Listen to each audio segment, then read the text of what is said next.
We have hit break time here in the Pro Late Model 125 lap main event, the Summer Showdown here on Home Track Heroes on the CW11. Welcome back. My name is Caleb Hart.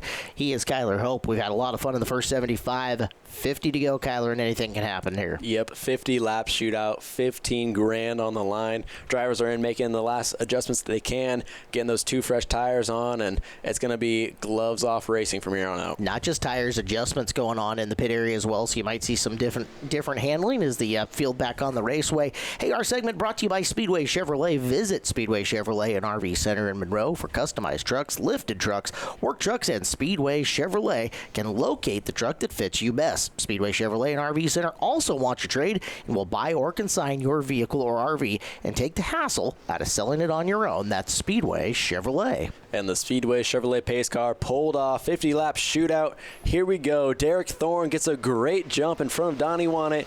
Preston Peltier in third. Dawson Cox, the highest running, youngest kid out there in the 7D, hanging on to fourth. Garrett Evans going to work his way into fifth, getting around Daniel Moore. Look at the wily veteran who has just taken his time and picked his way up the field little by little here and there. And now with him and his veteran crew that he's in the pit area with that have been to a lot of big money races with Garrett, kind of setting himself up for a late stage run. Exactly. They know exactly what adjustments to make. Garrett can tell them exactly what they need done on the car, and it's showing. But up front, Derek Thorne showing his experience and showing why he's the #1 ranked late model driver in the country, as even the world, you could say, with how great of a run he's had so far tonight. Yeah, Derek Thorne showing his quality as he tries to stretch this lead, and there isn't a whole lot more of saving equipment left to go. Yeah, you have a little bit here at the end, but every second you put on the field is something that they've got to make up at some point here or there, and Thorne trying to stretch early as you watch Cox, the youngster, and Evans, the veteran, battle for fourth. Exactly, and with the lackluster of caution so far,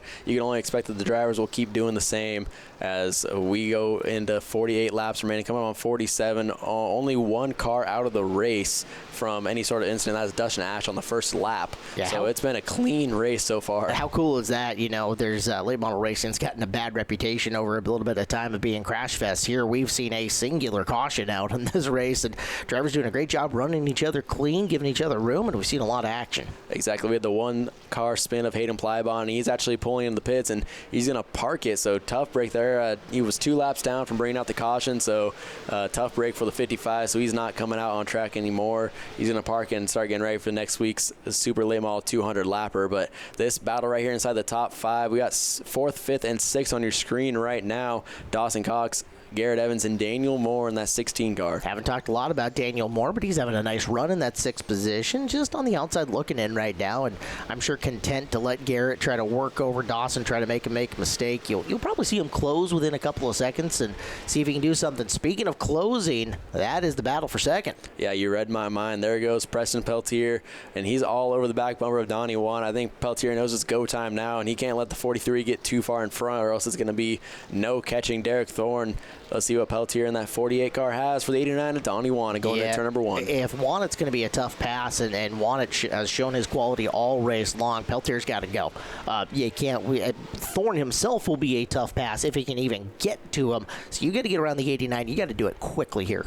Exactly, yeah. Peltier all over the back bumper of Donnie Wannett going through turns 3 and 4 to the outside. Here comes Peltier trying to take over second spot at the line. It's still going to be Donnie Wannett, but Peltier was right there. That's about as close as you can get. Oh, that car is glued to the racetrack as he rolls through the middle of 1 and 2. And Peltier, yeah, he hit the go juice there. Preston Peltier is saying, okay, this 15 grand, it's going to be mine, and it's time to make my move. Exactly, yeah. He's been undefeated on the 5/8 mile the last 3 times out, and he's trying to go 4 in a row. Wants that a 15 grand check from Evergreen Speedway for the Pro Late Models. There's the gap right there. You saw the leader up in front. That was Derek Thorne in the white 43. Let's see what these two drivers can cook up for the finale. 41 laps remaining this time by. Well, if you saved your lunch money, if you got a ticket to the stands, it's Thorne versus Peltier. That's a battle that you wanted to see, and they're now 1-2 as we're going to shuffle back in the pack a little ways. I believe Moore and Lang once again is what we're looking at. That's Fitzpatrick coming off the corner. Yeah, it's confusing. We got too many orange cars out there. A lot of orange cars. And that's Nama Lang. This is battling just inside the top 10. That's 9th and 10th on your screen right there. Philpott a lap down. Caden Holm also a lap down right there, running 11th. But it's still some good battling no matter what. definitely a chance for the youngsters to rumble with the veterans on the 5-8, get some very valuable seat time, as Nama's got to look to the inside of Fitzpatrick. Fitzpatrick washed awfully wide off of 4, and Nama going to shuffle forward. Yeah, I didn't think I'd be saying Nama Lang makes a pass for 9th place this late in the race, but it's been one of those days for Nama Lang. That 18 car just seemed to miss a setup from early on, and it's really shown for that 18 car. Yeah, you're not always going to be perfect, but Nama good enough of a shoe that he can rally and at least keep her within the top 10 in this very, very talented field that we've got of Pro Late models. Yeah, Kate Anderson looked to the inside of Philpott for a second. They got a little bit loose on exit, but let's see if that 9K car can rally enough. But Haley Constance, the other Rookie of the Year contender, closing into his back bumper, but up front inside the top 5, we got Garrett Evans closing in the 4th spot of Dawson Cox. We have seen Cox hold Evans off for a number of laps now. Garrett, as patient a veteran as you're ever going to find. And, you know, I've been watching Garrett for 25 years race late models around the Northwest, and his career's gone way longer than that. He will be patient till the very last second, but he knows when he has to go here. We'll see how much patience he has with the young man in Dawson Cox. Yeah, you still see sparks flying from underneath the 7 cars. This track has a ton of characters, so you'll see the different bumps and different bounces that all these cars will take. That's why you see the sparks flying in different parts of the corner, as this is the battle for 4th. Top 3 have checked out from these 2, but Garrett Evans still working to the outside. Let's see if he can get a run on Dawson Cox. He's going to check up a little bit going down the back straightaway. Yeah, Cox washes wide a little bit out of 2. Garrett falls back into line, rolls back on him through the center of the turn. Cox trying to pick up the speed on corner exit, but Garrett Evans right there. If you're Cox's spotter, you say, hey, man, you got to hit your marks more than ever right now, or else the veteran's going to jump all over you. Yeah, speaking of Moore, here comes Daniel Moore. He's going to close into this battle. He wants a piece of the top 5 as well. So let's see what the 16 car has for these 2, because one mistake from one of these guys could open up the door for Daniel Moore to pass both of them. Look back at your leader, Derek Thorne, as he enters turn 1 with 35 more times around.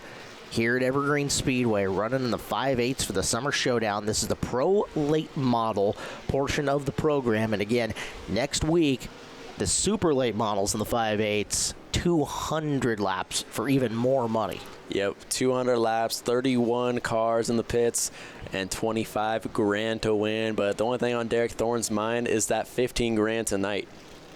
Meanwhile, back in the field, Evans finally sees his opportunity. To the inside of Cox, he'll go to 1, and new 4th place runner, it's Garrett Evans.